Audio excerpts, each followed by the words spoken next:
Señores, buenas noches. Esto es Luis Novarecio Entrevista. En instantes nos va a explicar todo.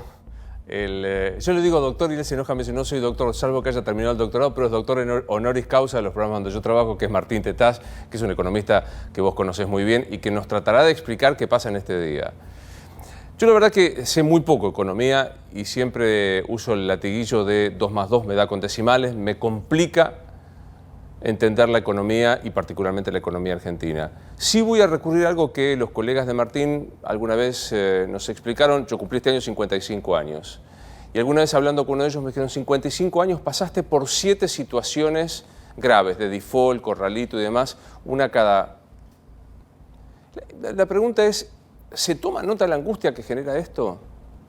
Digamos, yo hoy tuve la sensación que primero, la gran mayoría desea que esto se solucione, salvo un sector minoritario que cree que cuanto peor mejor, pero que lo otro genera una enorme angustia y que la ausencia de información duplica esta angustia. Alguien podrá decirme que no es representativo Marcelo Tinelli de la gente, como si alguien pudiera saber cuál es el colectivo la gente. Pero me sorprendió hoy ver uno de los tweets de Marcelo Tinelli, que en algún momento se creyó podía ser candidato, que es una humilde opinión en este momento de absoluta incertidumbre. Dejen de hablar con el consultor y con los mercados y hablen con y para los argentinos para solucionar los problemas que hay. Y lo otro es escucharlo al presidente de la Nación, que cuenta el tono, que le voy a pedir a Martín, trate de desglosarnos lo más llanamente posible qué es lo que sucede. Hoy, en Radiofónica de Rosario, de mi ciudad, habló el presidente de la Nación. Sí. Y ellos hoy, lo que ha pasado es que han dudado. Lo que nos pasó ayer y hoy con el riesgo país, con el dólar, es que ellos han dudado. ¿Dudado de qué? De nuestra convicción a seguir en este camino. Entonces ellos dudan de que los argentinos por ahí estamos pensando en volver atrás. Pero la verdad es que seguirla remando, porque bueno, necesitamos unos meses más de pasar esta incertidumbre electoral para que se encamine todo el crecimiento definitivo del país. ¿Vos vas a ser candidato a presidente? Yo sí voy a ser. Yo te he dicho que voy a ser candidato. Bien. Bueno, la última pregunta que hacía el colega tiene que ver porque cada vez es más fuerte en los círculos de poder el proyecto Plan B Corta, que es María Eugenia Vidal, y debe ser muy complejo para el presidente en su triple situación. Él es presidente de la Nación, administrador de la crisis, candidato a la reelección y que todos los días deba ratificarlo. Bueno, esto es un ámbito más político que económico, pero quiero recibirlo Martín y vamos a charlar de esto. ¿Cómo anda, señor? Hola, Luis, gracias por el tiempo. No. ¿Todavía no? Te agradezco, pero acá en este programa sí. Como acá decís sí, vos. esto es honoris causa. O sea, no sé qué validez tiene, pero... No, bueno. Bueno, ¿arrancamos? Bueno, dale. Dame cuadro de situación de lo que hoy el ciudadano de a pie ve asustado por suba el dólar, suba el riesgo país. Mirá, cuando vos mirás las variables fundamentales de la economía, es decir, los números duros de la economía, uno dice, bueno, mirá, el gobierno tenía que ordenar un déficit fiscal muy grande a los ponchazos, con una recesión fenomenal, crisis de por medio, con muchísimos errores. Este primer trimestre le dio superávit después de 11 años, prácticamente, del 2011, perdón, después de 7 años. Tenía que ordenar el sector externo porque nos gastábamos 30.000 millones de dólares más de lo que generábamos, 7 meses consecutivos de superávit comercial. Vos decís, bueno, pero entonces da la sensación que la economía la empezaban a ordenar, pero se le fue de las manos la inflación, hace 2 meses que se le viene acelerando la inflación y no le encuentran la mano, y en el medio de esto hay una situación política que está haciendo temblar todo, es decir, hay una convicción, ya no de los mercados, de la gente en general y también de los mercados, para contestar un poco esto que decía Marcelo más temprano, en el sentido de que este gobierno ya no tiene el boleto picado, como dijo, creo que se lo dijo Tinelli más temprano, hace una semana a Macri. Y en ese contexto la sensación es, bueno, vuelve Cristina, y si vuelve Cristina ya hay muchos que han sido funcionarios con ella, que tienen alguna chance de serlo, que han dicho, bueno, acá hay que reestructurar la deuda, nosotros no vamos a poder pagar todo, y desde esa versión hasta la versión Luis Delía, que es expropiar todo lo que anda dando vuelta, rompamos todo. Entonces, esa situación genera pánico de cualquiera que tiene ahorros y quiere protegerlos. Dice, mira, yo esta película, como dijiste vos recién, la vi muchas veces en Argentina, mejor verla en dólares. Entonces salgo corriendo y me quedo en los dólares. Yo lo comentaba el otro día en un canal colega, decía, mira, hay un bono que es el bono AO20, que rinde, no importa el nombre técnico, vence el año que viene. Todavía Argentina tiene el paraguas del Fondo Monetario, no tiene tantos vencimientos el año que viene. Uno dice, no debería haber problema para que pague ese bono. hoy llegó a pagar 20% ese bono de interés. Entonces, ¿por qué no se tiran de cabeza los inversores? 20%, decir, que expliquemos para el que nos está viendo, es una rentabilidad espectacular. Hoy tus ahorros en Estados Unidos te puede dar 2%, 3% con toda la furia. Entonces, ¿qué es el riesgo país? Pregunta la gente que escucha todos los días y se pone de moda. Eso es el riesgo país. Que hay un bono que rinde 20% en Argentina, tiene que pagar Argentina 17% más de lo que paga Estados Unidos para atraer algún capital. Y así todo, los capitales, en vez de formar posiciones en Argentina, las deshacen. Se van del país y en la salida del país se llevan puesto al dólar también, y la presión que vimos hoy tiene que ver con el dólar también. El dólar y el riesgo país. Hoy yo hablé con alguien muy importante del gobierno y su diagnóstico era, estos son los banqueros clásicos que no lo quieren más a Macri, los empresarios cuadernistas que están pasándole una factura a Macri por haber ido a parar a lo de Bonadío. Esto es un círculo así, muy pequeño, que desestabiliza. Yo no creo en las confabulaciones esas. Yo creo que es como los tiburones. Tiburones siempre hay, pero tienen que oler sangre los tiburones para empezar a morder. Y acá pasa siempre esta historia de las confabulaciones. Todos los presidentes que tuvieron problemas, corridas de este tipo, siempre dijeron lo mismo. Desde Cristina, el golpe contra Alfonsín en su momento, recordarás. Es decir, digamos, puede ser, George Soros se llevó puesta nada más y nada menos que la libra británica, la libra inglesa. Entonces uno dice, bueno, hubo un especulador de la talla de Soros que puso 20.000 millones de dólares arriba de la mesa y se llevó puesta una de las monedas más importantes del mundo. ¿Cómo no voy a pensar que en un país como Argentina puede haber un especulador también? Seguramente lo hay, pero evidentemente los especuladores reaccionan ante inconsistencias. Y acá hay una situación concreta. Es cada vez más posible que Cristina sea candidata y es cada vez más posible que gane. No solamente por la encuesta esta que acaba de aparecer de Isonomía, sino que todas las encuestas, vos lo sabés muy bien porque sos periodista, con la gente que hablamos nosotros en off, es gente que nos cuenta las encuestas que maneja el gobierno y que esta no es la primera en la cual vienen abajo. Absolutamente en todas, no hay ninguna encuesta en la cual el gobierno venga arriba para las próximas elecciones. En ese contexto, es bastante razonable que la gente se quiera dolarizar. Acá la discusión era cuál iba a ser el timing. ¿Por qué es muy importante esto? Porque si el timing era ordenado, alcanzan y sobran los dólares que tiene el Banco Central para hacer frente y pagarle a cada uno de los que quieren salir. Mirá, los cálculos del sistema financiero son que podrían salir de depósitos alrededor de 10.000 millones de dólares. Y el Banco Central tiene de sobra, porque tiene primero 73.000 millones de dólares de reservas.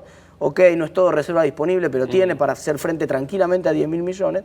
El problema es que aún cuando llegue el dólar a 51, recién ahí puede vender 150 millones por día. Más los 60 que está vendiendo ahora por día, son 210 millones por día. Para darle salida a 10.000 millones de dólares, vos necesitas 50 días. Y no te van a esperar 50 días en una filita, todo. Van a decir, bueno, espere su turno ordenadamente que hay para todo. Pero de vuelta para los burros como yo. O sea, vos decís, los depósitos que podrían dolarizarse y que si no se responden hacen crecer el dólar son 10.000 millones. Más o menos.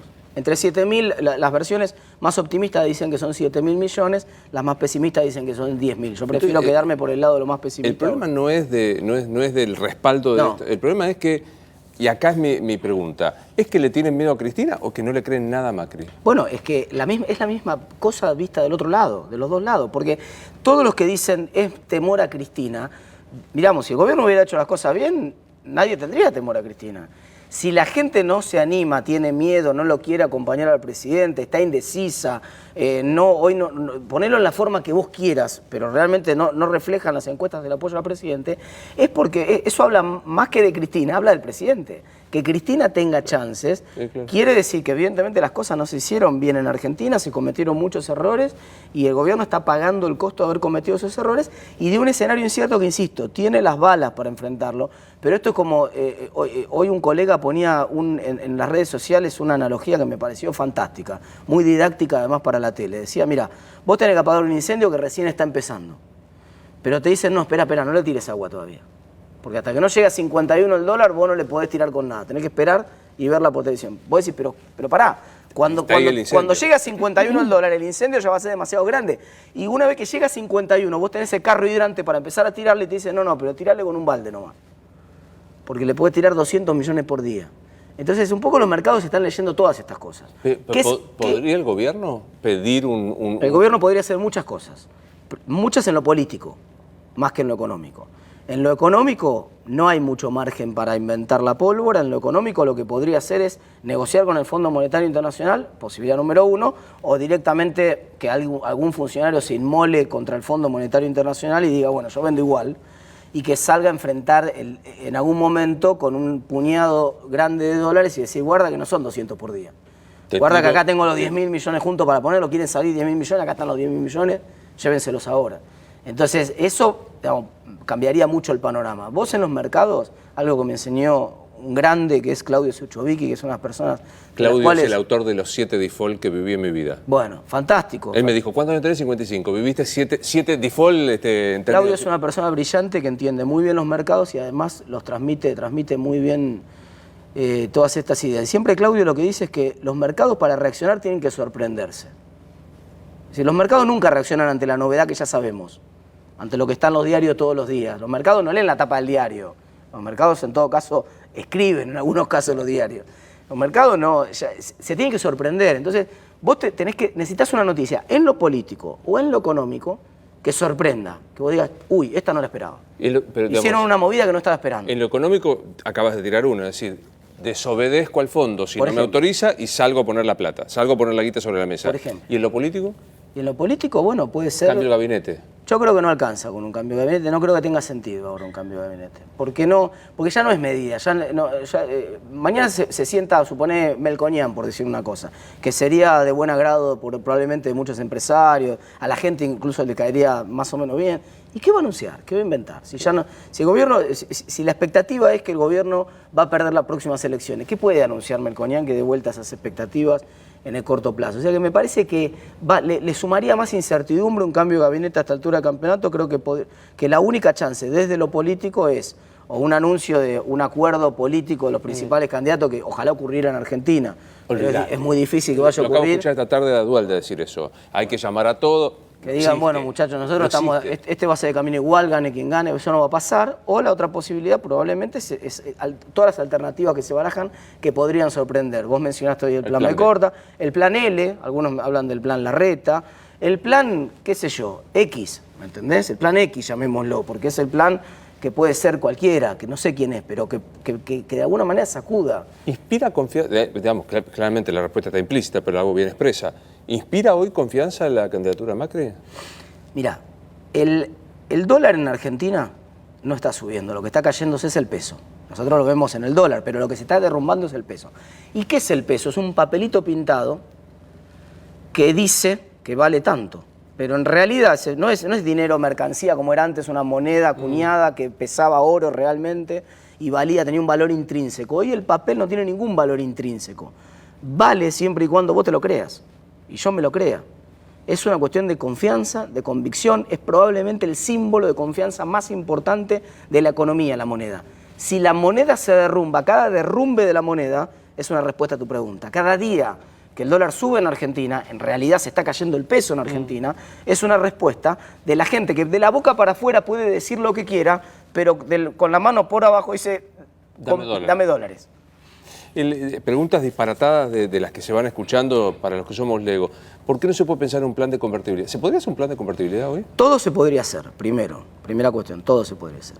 Segunda cuestión, el problema del plan de convertibilidad o en general de la dolarización o de las versiones alternativas que están dando vuelta es que te ponen un corset muy grande que sí te resuelve el problema de la inflación, sí te resuelve el problema de la confianza de la moneda, porque muerto el perro se acabó la rabia. Entonces, digamos, transformás el problema y decís, bueno, ya no necesitamos que confíen en el peso, ahora confíen en el dólar. Entonces, te resuelve el problema ese, pero te deja demasiado encorsetado en un tipo de cambio que ya no podés mover nunca más y que si te pasa una crisis como le pasó a Grecia, te puede llevar 10 años, como le llevó a Grecia, empezar a salir. Entonces, recién ahora Grecia, después de la crisis del 2008, está empezando a crecer de vuelta. Fue una crisis durísima, le costó un ajuste de muchísimos años hasta volver a revertir lo que podría haber corregido probablemente con una devaluación, con una corrección del tipo de cambio. Entonces, digamos, esto como si vos venís con una infección y me decís, no lo solucionamos amputando la pierna, y yo te voy a decir, bueno, sí, probablemente sí, pero vamos, digamos, la medicina avanzó bastante, ya sabemos en medicina cómo resolver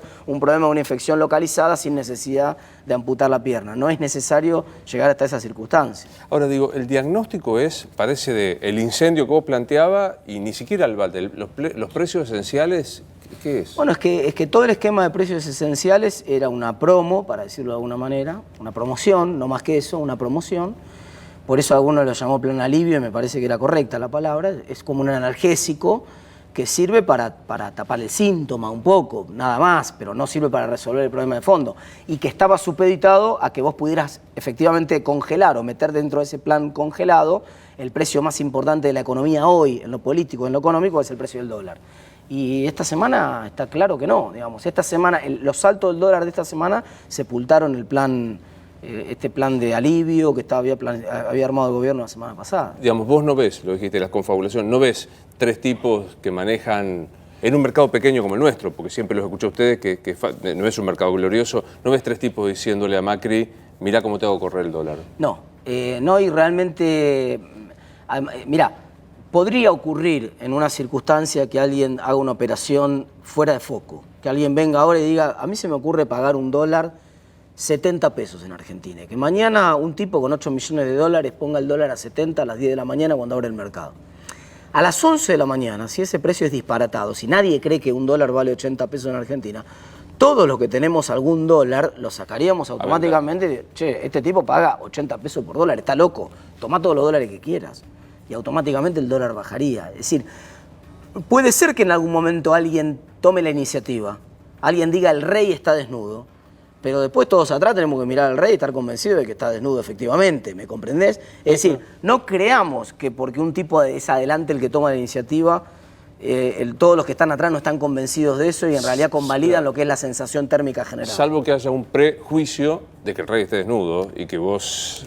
Por otro lado, la situación de la economía es delicada en términos de expectativas. La inflación se aceleró, la gente está repudiando el peso, evidentemente, la gente no quiere tener peso. Entonces, ¿qué confabulación queremos buscar si están todas las piezas arriba de la mesa? Digamos, esto es como el cuento famoso ese, el tipo ya tiene las 4 piernas, ladra, el hocico, la cola, todo, y vos estás tratando de pensar, si, che, pero esto en realidad no será un elefante disfrazado al que le cortaron la trompa y le hicieron, y las orejas se la cortaron también, y le pusieron pelo de perro, mirá. Lo más posible que sea un perro realmente, ¿no? Entonces, en la situación económica que está la Argentina, con la crisis de confianza generalizada que hay, con la inflación que hay, que se está acelerando y que no parece tener control, por lo menos en el corto plazo, con la caída que tiene el gobierno en las encuestas, plantear que puede haber alguien confabulando, digamos, no. ¿La inflación del año va a ser, Martín, vos calculás? Lo que pasa es que es tan difícil hacer un número ahora en el medio de esta incertidumbre porque no sabemos cómo se va a desarrollar. ¿Qué te quiero decir? Imaginemos escenarios alternativos. 21 de junio se baja Cristina y se baja Macri. Y ya entran en la disputa final Vidal y Labaña, ponele. Sí. Mucho más un escenario de más razonabilidad, ninguno tiene mala imagen, los dos, todo sería... Y en una de esas, de junio en adelante, se revierte la confianza y la gente dice, bueno, gane quien gane, no pasa nada, ya está, y se estabiliza la economía. O la que nadie quiere ver, la que nadie quiere ver es la otra, digamos. Todo el mundo hace caso omiso a las señales, todos siguen haciendo lo que están haciendo hasta ahora, no hay ninguna señal política al lado del gobierno, no hay ninguna señal económica, la situación se espiraliza, y ya la vimos también en Argentina varias veces, y ahí es imposible saber cuánto va a terminar. Es una gansada la que voy a decir, pues es obvia. O sea, un problema político que inspira confianza en la economía, o desconfianza en la economía. Es muy difícil, a veces cuando me hacen esta pregunta, siempre digo, es muy difícil separar la política de la economía. La economía es política y la política es economía, son las dos caras de la misma moneda. Vos la tratás de separar, y sí hay algunas cuestiones técnicas puntuales de la economía, pero que siempre tienen que ver con la política y viceversa, y acá está muy claro esto. Entonces, tratar de ahora separar si en realidad es la economía la que está complicando a la política, como si uno en un laboratorio pudiera mover alguna pieza de la economía sin que tenga ningún impacto en lo demás y ver si eso afecta a la política. No, eso no tiene mucho sentido, digamos. Hoy hay un problema político y económico. Y la política es el arte también de construir consensos sociales. Y hoy el gobierno está fallando en construir un consenso social, está fallando en vender una historia convincente de por qué tenemos que seguir este camino. ¿Te parece que está en condiciones de vender, usemos la expresión esta que voy a utilizar, metafórica, ¿Está en condiciones de ser un buen vendedor el gobierno? Con esta historia que está tratando de vender, evidentemente no es una historia que no convence. ¿Cómo Ahora, hace para a 6 meses cambiar de mercadería de venta?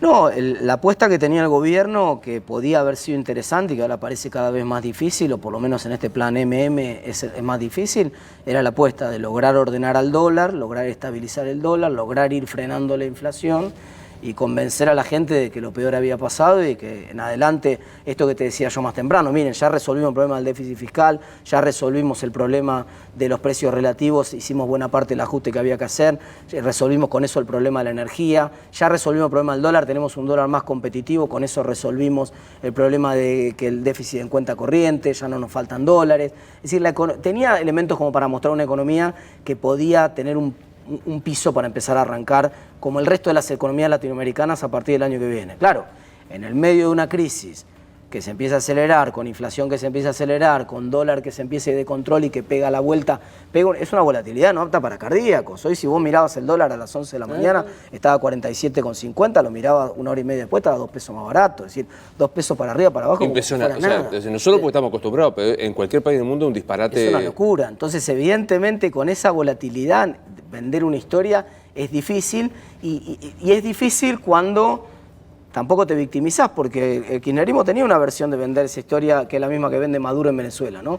La guerra económica, es el mundo el que nos está generando esta inflación, pero cuando vos dijiste, no muchachos, eso es mentira, la inflación es lo más fácil de bajar, lo vamos a resolver en muy poco tiempo, y vos dijiste, júzguenme por la inflación, júzguenme por la pobreza.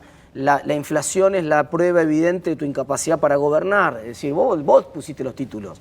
No te los está poniendo el editor, los pusiste vos a los títulos ahí. Entonces, sí, por eso cuando ahora recurre al mundo como el conspirador mayor. Pero tiene una fórmula, tiene muchas cosas para hablar. Hay cosas, lamentablemente, por los problemas de la economía, terminamos juzgando esta gestión por la economía. Pero el gobierno podría ir a pedir que se juzgue la gestión por el avance de la obra pública, que comparado con los gobiernos anteriores fue espectacular, por el avance contra el narcotráfico, por la normalización de buena parte de las instituciones de la Argentina. Es decir, tiene banderas como para salir a vender, a buscar una reelección. Lo que pasa es que pedirle a la gente que ponga el foco en el asfalto cuando la gente no tiene para comer, no es que el asfalto no sea importante, es fundamental. Quiero decir, el discurso otro día, cuando al presidente le preguntan por la pobreza, y dice, bueno, pero hay 1,5 millones de personas más con cloacas. Eso es un golazo de media cancha y dentro de unos años, cuando se mire en retrospectiva la gestión, va a ser reconocido eso. Eso va a ser una de las grandes cosas que van a quedar. Pero en el corto plazo, en la coyuntura, te mata que el dólar se te dispare o que se te dispare un poco la inflación. Me cuenta que el presidente está enojado por este análisis que estamos haciendo obsesivo de la coyuntura. Y uno dice, pues la coyuntura es la urgencia, la coyuntura es lo cotidiano, o sea, la estrategia, la épica a largo plazo. Igual, eso como enojarse en el fútbol porque el rival juega por arriba. Pero yo no. ¿Por qué no la pisan la pelota y jugamos por abajo? Nosotros queremos ofrecerle este planteo.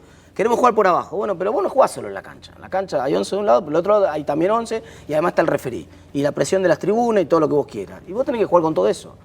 Vos no te podés quejar de la presión de las tribunas. Che, pero me emputearon de la tribuna. Sí, claro, la tribuna está también. Es un componente del partido. Y se sabía de antes. Y se sabía de antes. Digamos, vos entraste a jugar a la cancha sabiendo que el componente estaba y los otros 11 también. Y si te tiran pelotazo por arriba, tenés que jugar el partido a responder los pelotazos. No podés hacer el planteo que vos querés. ¿Cuánto hay de cierto en esa historia de que el fondo y el mundo bancó a Macri porque es Macri para evitar el populismo y que estaba dispuesto y que está dispuesto? ¿O ya se terminó eso? No, eso no se terminó, eso al contrario, eso se duplica la apuesta permanentemente por este famoso cuento del banquero, viste, que ese es viejísimo, no sé quién lo habrá inventado, pero ese cuento que dice que si vos le debes al banco 100.000 pesos tenés un problema con el banco, pero si le debes 100 millones, el problema no tiene el banco con vos, ¿no? Y acá pasa lo mismo, el fondo tiene el 45% de su capacidad prestable puesta en Argentina. De vuelta, porque es impresionante. O sea, 45% de toda la guita en el mundo que tiene para poder prestar el fondo la tiene puesta en una sola ficha, lo cual, desde el punto de vista de administración de riesgo de una compañía, es un desastre. Señora Lagarde. Sí, la verdad que habla muy mal de la señora Lagarde en ese sentido y de todo el directorio del fondo, pero es la verdad. 45% de la plata del fondo está puesta en Argentina. Entonces, el fondo está más comprometido que nosotros en que esto salga bien. Porque nosotros en última instancia, bueno, qué sé yo, vendrá, no le irá bien a Macri, seguirá Cristina, después tiene la excusa Cristina de decir me forzaron a hacer la reestructuración porque por el desorden en el cual asumí estoy forzada, hasta puede lavar la cara de la reestructuración que quiere hacer de deuda después. Pero el FMI, ¿a quién le vas a ir a explicar? Ahora, pensemos mal. Digamos, uno supone que son economistas recontra de primer nivel. Si le ponen 45% de su ficha a la Argentina, sabiendo que es la Argentina, no es Singapur, ¿son torpes o hay un negocio que...? Estaban convencidos, el fondo estaba convencido que el problema de la Argentina era de liquidez y no de solvencia. Te lo voy a traducir más al castellano para que quede claro. El fondo estaba convencido, Argentina hizo un plan, dijo yo tengo un déficit grande, pero lo voy a cerrar y ahora que vienen ustedes lo voy a cerrar más rápido.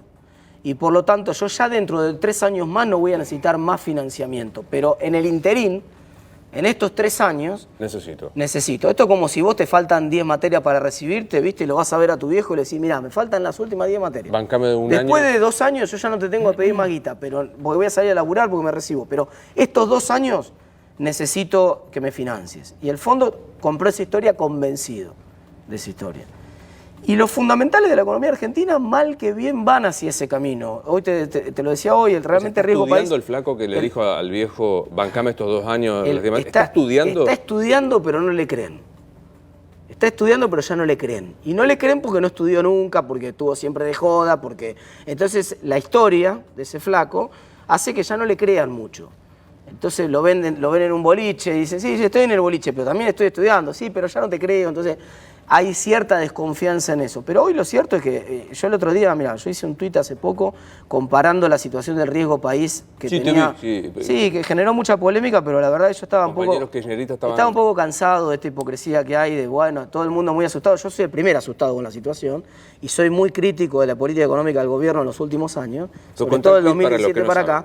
Pero yo lo que dije fue, guarda que en la gestión de Cristina había 700 puntos de riesgo país de promedio y tuvo picos de 1980, tuvo 1980 puntos de riesgo país Cristina en su gestión. Y sobre el año 2014, 2013, 2014 volvió a tener otro pico de 1380 puntos de riesgo, 1380 puntos de riesgo. Hoy 940. Entonces muchos me decían, no, pero estás comparando una gestión que no importaba el riesgo país porque no tenía que salir a los mercados financieros a buscar capitales. Y esta tampoco tiene que salir. Hace un año que no están los mercados. Hace un año que está viviendo con la plata del fondo. Entonces, en realidad, ¿pero por qué el riesgo país es importante y por qué lo estamos mirando tanto? Porque cuando se acabe la plata del fondo, que va a ocurrir a fines del 2021, cuando empiece el 2022, digamos, ahí hay que ver si Argentina tiene la capacidad de volver a los mercados de capitales, de empezar a hacer sus pagos y sus compromisos, por más que no tenga déficit, tiene que pagar los vencimientos de deuda que le van cayendo. O sea, que el problema no es el 2020. Viste que hoy hay muchos que dicen, el 2020 se la pone el que asuma, no importa, Macri, Cristina o Fumanchu. Para mí es exactamente al revés. Para mí el gobierno está haciendo gradualmente, ahora más aceleradamente, una versión de lo que hizo Duhalde en el 2002. Digamos, está acomodando una herencia que era un desastre. A Duhalde le tocó la bomba explotada de la convertibilidad. Digamos, le ayudó también a que explote un poquito, ¿no? Digamos todo. Pero la verdad es que una vez que lo tuvo que administrar una salida de un tipo de cambio 1-1 a una explosión, que terminó 4-1 y después se acomodó. Con problemas de ruptura de contratos, con crisis social, no había tejido social, realmente una situación dramática. La acomodó y entregó un barco que ya andaba. Cuando asume Néstor Kirchner, la economía ya venía creciendo al 5,4%, había crecido en ese primer trimestre del año 2003, la economía tenía superávit fiscal, la economía tenía superávit externo, la economía, digamos, desde el punto de vista macroeconómico, estaba ordenada, sí, desde el punto de vista social estaba destrozada, 50% de pobreza, 20% de desempleo, los indicadores sociales estaban en la lona, pero la macro, el engranaje de funcionamiento de la economía, lo había puesto en pie Duhalde con ese ajuste fenomenal que hizo en el año 2002, ese ajuste espectacular. Con Remes. Bueno, con Remes. Remes es la figura acá. Acá la figura central es Remes Lenikov. Jorge Remes Lenikov. Exactamente, que nadie se acuerda ahora, pero esa es la figura central que hizo el trabajo sucio. Y después le dijeron muchas gracias, señor, y vino Labaña, y Labaña, claro, Remes, yo pienso que cada vez que ve estas cosas que están pasando en la casa, de pensar que yo pagué el costo fenomenal que pagué en lo personal, en todo sentido por esto, y no junté ningún beneficio. Y en cierto sentido el gobierno hizo una cosa parecida ahora. Es decir, el gobierno ordenó el déficit fiscal, asumió con un déficit fiscal escandaloso, lo ordenó, asumió con un déficit externo que primero lo agrandó y después y después lo acomodó a la fuerza, a los ponchazos, con este dólar de 40 y pico. Resolvió el 70% del problema del atraso tarifario en Argentina, resolvió el problema de la energía, o va camino a resolverlo, por lo menos en un par de años más, a este ritmo recuperamos el autoabastecimiento. Entonces, la verdad que para el que llega después, si resuelve el problema, ordena el problema de la deuda con el fondo, que probablemente implique algún roleo de la deuda con el fondo, el decirle al fondo, bueno, no le voy a poder empezar a devolver a partir del 2021 o 2022, préstenme otro poco más para que les pueda devolver dentro de 2 años y se normalice la salida, no debería tener ningún problema. Ahora ahí la mirada está, vos si ordenó el déficit fiscal, el déficit todo lo que vos quieras, ¿a qué costo? O sea, el punto es el costo que estás pagando. Bueno, es que el costo es muy difícil, ese era el costo que quería evitar el gobierno con el gradualismo. Cuando el gobierno asume se le plantea esta disyuntiva. ¿Qué haces? ¿Pagás todo este costo del ajuste de golpe al principio de tu mandato, te lo bancás y la economía empieza a despegar con un costo social fenomenal? Tenés el respaldo político, la elección del 2015 te dio la espalda, la mochila, el respaldo para aguantar lo que vas a tener que aguantar pagando todos los costos. El gobierno dijo no, vamos a hacerlo gradualmente para que no tenga este costo social. Hacerlo gradualmente implicaba que la deuda creciera más rápido y por lo tanto implicaba que a vos te tenían que financiar durante 6 o 7 años hasta que vos lograras cerrar el déficit poco a poco. Volviendo a la metáfora del estudiante, déjame rendir de alguna materia por año. Sí, no las 10 en el año. Exacto, no las 10 en el año. Para las 10 en el año vos tenías que dejar de toda la joda, tenías que ponerte a trabajar, no te queda otra. Para una por año no es tanto el esfuerzo que había que hacer. Pero bueno, déjame rendir una por año. Bueno, Martín, el mercado le dijo que sí 2 años y después le dijo, bueno, basta, recibite ya. Martín, que hoy lo escuché a Duhalde, la única salida es crecer. Recién vos hablabas de REM y todo. Eso es una pavada. Iba a decir una pelotudez, Eso es ¿no? una pavada, porque, a ver, ¿pero qué se piensan? ¿Que no quiere crecer el gobierno? Hay gente tan estúpida que cree que el gobierno hace negocio con una recesión y sin crecer. Digamos, ¿cuál es el negocio? Hay gente que si cree, está por perder las elecciones. Hay gente que, te lo digo, te lo traigo. Pero pensar eso, pensar que el gobierno hace algún negocio en una recesión, con una recesión que le puede hacer costar la presidencia y la posibilidad de reelección al gobierno, es estúpido, no resiste a ningún análisis. Pero vos escuchás esto, ¿no? La recesión lo que hace es la transferencia de recursos de los que menos tienen a los que más tienen, la monopolización de algunas cuestiones. Está esto en la mesa. Está bien. Ahora, el problema es el siguiente. Obviamente que quisiera crecer. Ese fue el plan del gobierno. Cuando a mí me dicen, el plan nuestro es salir con crecimiento, salir creciendo. Yo digo, ese era el plan del gobierno. ¿Por qué no lo apoyaron al gobierno entonces en 2016, en 2017? Si eso fue lo que quiso hacer el gobierno, lo que de hecho empezó haciendo los 2 primeros años de gobierno. Empezó haciendo un plan en el cual centralmente iba haciendo un ajuste muy gradual de las variables y lo que iba logrando era con crecimiento que se achicara el déficit. ¿Por qué? Porque cada 4 puntos que crece la economía, crece 1% la recaudación. El problema es de matemáticas, porque vos para cerrar 8 puntos de déficit que recibió 16. Macri, No más. 4 por 8, 32. ¿Entendés? Necesitas crecer 32%.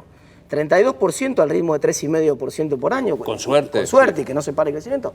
¿Cuántos años necesitas para cerrarla gradualmente? Entonces, con crecimiento. Sí, todos quieren, pero en el interín vos gastás 100 y generás 80. ¿Quién te va a pagar los 20? ¿Quién te va a ayudar a pagar las jubilaciones? Porque la gente que dice, no, digámosle que no, que el fondo se meta la plata en donde no llega el sol. Yo le digo, bueno, muy bien. ¿Y quién paga las jubilaciones? La diferencia para pagar las jubilaciones. ¿Cómo hacemos para pagar las jubilaciones? ¿Cómo hacemos para pagar los salarios? ¿Cómo hacemos para pagar las AUH?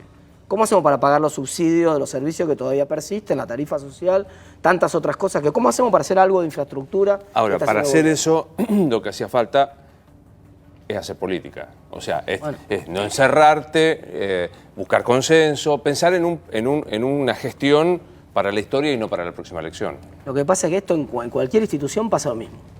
Una cosa es la política cuando la pelotita entra en el arco y otra cosa es la política cuando la pelotita no entra en el arco.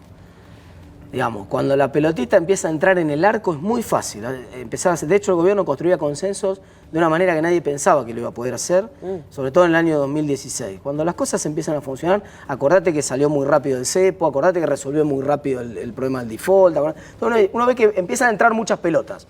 Vos tirás y entra, tirás y entra. Y encima ganás 2017. Y encima ganás 2017. Ahí entran. Ahora, cuando no empieza a entrar, vos convenceme de que ya empieza. Hay gente en la Argentina cuestionándolo a Messi porque la pelotita no entró, ¿entendés? La analogía sirve también para este caso. Vos llegaste al Mundial con el mejor equipo de los últimos 50 años, supuestamente. Y sin embargo, nos volvimos en octavos. Y cuando, ¿por qué no nos volvimos un octavo si teníamos el mejor equipo de 50 años? El mejor equipo no funcionó. Y como la pelotita no entró, cuestionamos a todo el mundo. Cuando la verdad que la gestión ya era bastante improvisada, porque llegabas con un director técnico, sigo con la metáfora, con la analogía, llegabas con un director técnico que había sido elegido hacía muy poco, habías improvisado directores técnicos. Con fracaso, sin un consenso sobre cuál era el modelo de juego que tenía que tener la Argentina. Es decir, llegamos con la esperanza de que podía haber un milagro que nos podía salvar. Que ahí se llamaba Messi, acá se llama dolarización, seguimos buscando la pelotita de oro que entre en el arco y que haga la heroica que siempre hizo Argentina en algún momento de la historia. Porque nosotros, para ganar así, bien, despacito, de a poco, no servimos. Nosotros necesitamos sufrir y la heroica, ¿viste? Somos hijos de ese tipo de epopeyas. O por lo menos de la búsqueda de esa epopeya. Ahora digo, yo no quiero adjetivar el tema, pero ¿estamos al borde de una de las 7 cosas que yo pasé en mi vida? Esto es Argentina, y en Argentina todo puede pasar. Sería irresponsable de mi parte si yo dijera livianamente que no pasa nada, pero también sería irresponsable de mi parte si yo prendo un fósforo acá y después me voy, ¿entendés? Entonces, ¿qué quiero decir? Siempre en Argentina estás a tiro de cualquiera de estas posibilidades. Hay un riesgo que hoy es potencialmente controlable. Yo te dije los números más temprano. Aún en una corrida masiva de depósitos, alcanzan y sobran los dólares que tiene el Banco Central para hacer frente a esa corrida. Lo que no sé si alcanzan son los acuerdos, los arreglos institucionales que hay. No sé cuánto va a estar dispuesto a jugar el gobierno contra el Fondo Monetario, no sé qué dinámica pueden tener los acontecimientos. Vos dijiste en un momento que me quedó y después nos fuimos, el gobierno o negocia, le pide permiso al fondo, o un funcionario o sea, ¿la plata formalmente la tendría el gobierno si quisiera? ¿La plata del fondo? Mirá, la plata está en las reservas, la plata ya está, buena parte por ahí, algún desembolso más no entraría, pero digamos, al día de hoy, si yo estoy desesperado porque tengo que salir de una situación apremiante, yo tengo 73.000 millones de dólares de reservas. Ok, aparte esas reservas no son de libre disponibilidad y no las puedo usar, pero 20.000 de esos 73.000 millones los puedo usar. Entonces yo podría usar mañana, podría poner arriba de la mesa mañana los 20.000 y decirle, muchachos, acá está. Llévense lo que quieran. ¿Cuánto se quieren llevar? 10.000, llévenselo ahora, se lo van a llevar a 50, a 51. No, podría parecer esa decisión política del gobierno firme y realmente calmaría bastante las aguas. Ahora, eso implicaría la ruptura con el fondo, o por lo menos que el funcionario que hizo eso haga eso y después diga, viste como en el fútbol cuando un defensor pega una patada descalificadora y se va solo, no espera ni la roja, arranca para el vestuario porque sabe que eso implica la expulsión. Bueno, una cosa parecida, digamos. El funcionario toma esta decisión. Mucho se habla de que la salida de Caputo en su momento el año pasado fue así, que en el medio de una corrida no tenía autorización del Fondo Monetario para salir a vender dólares y lo salió a vender igual para parar una corrida mayor que era una salida de depósito, que es lo que también se teme ahora, ¿no? Es decir, una cosa es una... ¿Qué explica qué es una salida de depósito? Es una cosa muy simple. Hay 1.200.000 millones, un billón con B larga, 200.000 millones de pesos de depósitos a plazo fijo en todo el sistema, en el sector privado, ¿no? Entonces dice, bueno, si todos esos pesos fueran a buscar un dólar, digamos, eso sería una corrida de depósitos. Eso sería una situación que obviamente pondría mucha presión sobre el dólar. El año pasado no llegó a ocurrir, digamos, hubo sí un proceso de dolarización de muchos activos del exterior, etcétera, pero no hubo una corrida masiva de ahorristas a decir, desarmo mi plazo fijo y me voy al dólar. Y si hubiera habido una de esas corridas, claro, el dólar hubiera saltado, estaríamos viendo el escenario que vemos ahora, pero probablemente el año pasado. Entonces, hay una versión que circula en el off del periodismo de que el entonces presidente del Banco Central, Caputos, tomó la decisión de vender igual dólares, aun cuando el fondo le había dicho que no y él había negociado con el fondo que no, y que lo vendió y dijo, me voy yo, pero esta semana paro la corrida. Y que fue exactamente lo que pasó, que lo vendió, paró la corrida, llegó el acuerdo con el fondo, justamente él ya no podía seguir más y por eso la condición fue, me corro yo, pero acuerden con el fondo, no hay ningún problema. Pero paré el bolón que aquel. Pero paró el bolón que aquel. Grosso modo, explícame, de los tenedores de dólares, porque digamos hoy, algunos también demonizan a la gente de la clase media que puede separar algo. ¿Cuánto del comprador minorista y cuánto del gran comprador integran ese universo? Mirá, vos tenés aproximadamente entre el 40 y el 45% de los dólares que se compran son compras de menos de $10.000 por mes. Eso es depende del mes, es entre 1 millón y 1.500.000 personas en Argentina, que todos los meses, a veces algunos más, otros menos, todos los meses compran en promedio entre 2.500 y 3.000 dólares per cápita. De vuelta, los que compran... Tenés número redondo, 1 millón de personas comprando 2.500, 3.000 dólares per cápita en promedio. Algunos meses, en los últimos meses, eso había caído, eso venía cayendo, en parte porque ya la gente no tenía más plata, en parte porque ya el dólar estaba bastante caro y porque había cierta expectativa de que el dólar estuviera tranquilo por lo menos hasta junio. Ahora veremos si este proceso se acelera en los próximos meses. Claro, la gente dice, pero esos son... ¿Quién compra 2.000, 3.000 dólares y yo con la plata que gano nunca me podría comprar eso? No es que todos los meses son los mismos tipos los que compran y que todos los meses compran de su sueldo, sino que hay gente que o dolariza unos ahorros que tenía, que eran 100.000 pesos, son 2.500 dólares hoy, 2.400 dólares hoy, vendió un auto usado, dolariza la plata, vendió una propiedad, cobró una indemnización, cobró una herencia, es decir, liquida algún fondo que tenía, algún ahorro y lo dolariza. Ese proceso es sistemático, nunca paró, desde que asumió el gobierno todos los meses siempre tuvo 1 millón de personas haciendo la cola para comprar. Los meses que le iba bien tenía 700.000, los meses que le iba mal tenía 1,5 millones. Pero esa demanda minorista persistente se llevó en Argentina probablemente cerca de, en lo que va el gobierno, se debe haber llevado cerca de 50.000 millones de dólares. Al diablo. Sí, ese proceso de dolarización masiva. En Argentina hay 300.000 cajas de seguridad, Luis. Cuando uno dice, no, porque la gente tiene esta fantasía de que son 4 tipos con 200.000 millones de dólares cada uno. Yo siempre digo de vuelta, seguro que están los 4 tipos. Pero no minimicemos la demanda sistemática de los ahorristas argentinos que no confían en el sistema, que no confían... Eso es desconfianza pura. Y una caja de seguridad es desconfianza pura, porque ya no hay ni desconfianza en la moneda. Desconfianza en la moneda es depósito en dólares. Bueno, compro dólares pero lo dejo en el banco. Ahora, cuando yo lo pongo en una caja de seguridad, quiere decir que ya no creo ni en el banco. Yo digo, bueno, el banco ya tendría que ser una tragedia para que el banco agujeree las cajas de seguridad y me saque la plata, ¿no? En una época había aquella versión, no de este gobierno, del anterior, ¿te acordás que decía iban a ir a ver las cajas de seguridad? Sí, pero esa era una versión generada, puesta a rodar por el propio gobierno que quería recuperar un poco de los dólares que estaban en las cajas de seguridad, ¿no? Entonces, vos pensás que se hablaba de que podía haber hasta 50.000 millones de dólares en esas cajas de seguridad.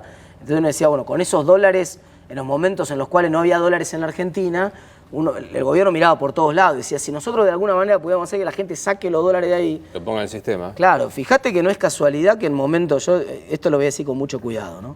No digo que haya sido hecho a propósito, pero digo, hay una correlación fenomenal entre los momentos de crisis cambiaria y los momentos de afanos en las casas y de secuestros express. Sí, claro. El 2002 fue un año récord de secuestros express. Sí, sí. Entonces vos en algún momento decías, che, ¿no es mucha casualidad que justo que la gente está sacando la guita de los bancos? Por un lado no es casualidad, porque los chorros sacan la misma cuenta que vos.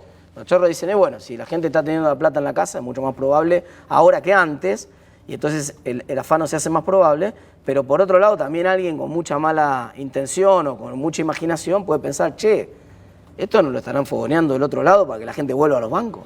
Vuelvo a la cifra, el 45% de los que compra dólares compra menos de 10.000 Sí. de 10.000 dólares. Y de después, la compra de dólares. El de compra de 45% de los dólares que se venden en Argentina y se compran cada mes son compras hechas por el 90% que son ahorristas pequeños, hasta 10.000 dólares, compras hasta 10.000 dólares por mes. Ayer leo en los diarios, se fueron 1.700 millones en marzo. Salieron del... Esto es, fugó, la fuga de... Hay otro problema ahí en los medios con la palabra fuga, ¿no? Que nosotros usamos muchos tecnicismos entre los economistas, nosotros nos entendemos lo que quiere decir el tecnicismo, pero para afuera suena otra cosa. No, fuga, ¿no? Suena... Fuga suena que se la chorearon. Todo el cual, y salió por paso... Y en realidad lo que la cuenta del balance, del balance externo se llama formación de activos externos. Formación de activos externos, es decir, es un ahorrista que decide ahorrar en dólares y salirse del sistema. Salirse del sistema puede ser depositarla afuera el dinero, puede ser quedárselo en su casa, colchón, puede ser mil maneras, pero no es dinero, primero, es dinero declarado y compra hecha en blanco. No es un dinero que no pago impuestos, ¿me explico? Es un dinero que al contrario, no, acá está, yo lo estoy comprando con nombre y apellido, con número de documento y démelos, ¿no? Y esos 1.700 millones es una cifra... Pequeña comparación de los meses anteriores. Te estoy diciendo que los ahorristas particulares se llevaban todos los meses en Argentina 2.500 a 3.000 millones de dólares. De hecho, el dato de marzo, visto aislado, vos decís, uy, se van 1.700 millones de dólares. Pero eso para los niveles habituales de Argentina es pequeño.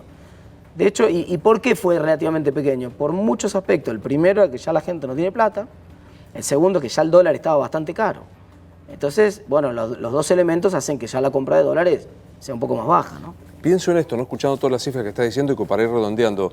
Problema severo de que no le creen al que tiene que tomar las decisiones. Sí, lógico. Lógico. O sea, ¿No te creen? digamos, porque digo, vos planteás algunas cuestiones, los déficits, las modificaciones de la balanza, la salida de la fuga tampoco es tan tremenda. El problema es que no le creen.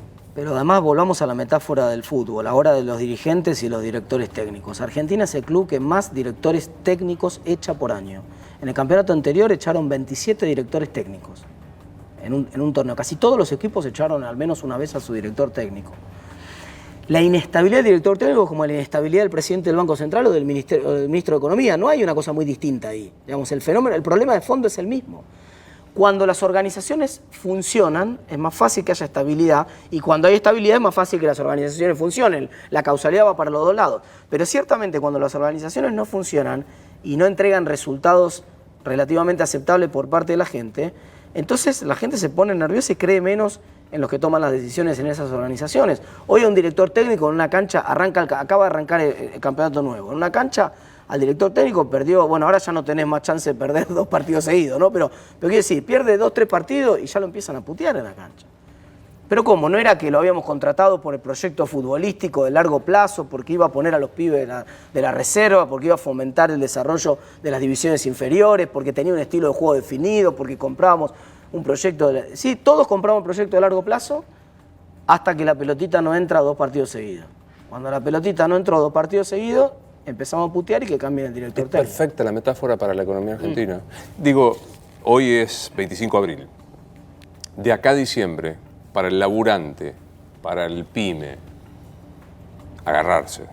Sí, digamos, si viene alguien de Uruguay o de Chile o de cualquier otro país, por no decir un sueco, ¿no?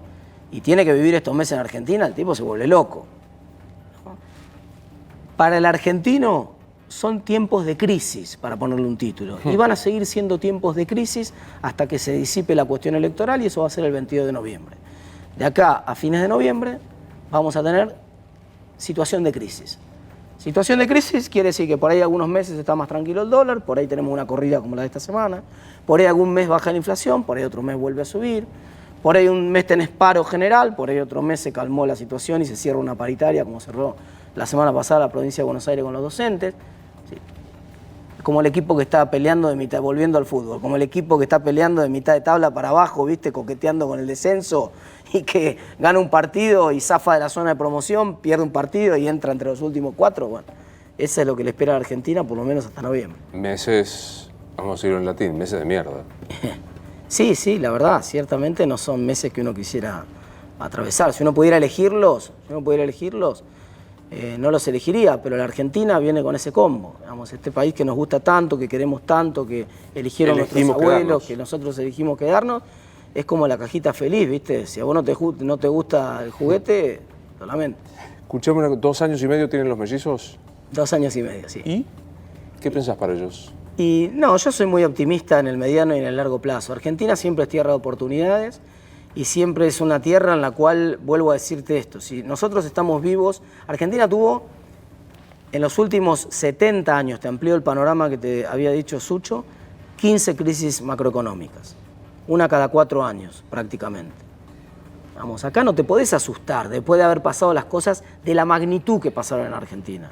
En Argentina hubo Rodrigazo, en Argentina hubo default en el 82 con una guerra ridícula, en Argentina hubo hiperinflación, en Argentina hubo corralito, y default y hundimiento de la mitad del país en el año 2002. Entonces, cuando uno ve las crisis después que ha pasado Argentina, 2009, 2014, 2016, la crisis inclusive, son crisis que uno dice, bueno, La superaremos. Es el agua, ¿no? Hay algo, puede Uruguay, Chile, Paraguay. Hoy leía sobre Paraguay. Algo nos ponen en el agua, ¿no? Yo creo que lo que nos ponen en el agua, el condimento, sé que no tengo tiempo, pero te lo voy a dejar de título. Lo que nos ponen en el agua es que somos vendedores de una materia prima que mañana vale $600, como vale la soja, y nosotros nos creemos esa historia de que nos merecemos nosotros nos merecemos el bienestar que nos dio la soja de 600, pero pasado mañana no vale más 600. Y nos pasamos tratando de explicar quién es el que tiene la culpa de que la soja no vale más 600. Y entonces a la política le cuesta mucho dar esa explicación, porque como saca el pecho cuando la soja vale 600 dice, fui yo. Después cuando no vale más 600 la gente dice, pero ¿cómo? Claro. Me gustó verte. Bueno, lo mismo digo. Cuídate. Gracias por Esto es Luis Novarecio, entrevista. Hasta la próxima.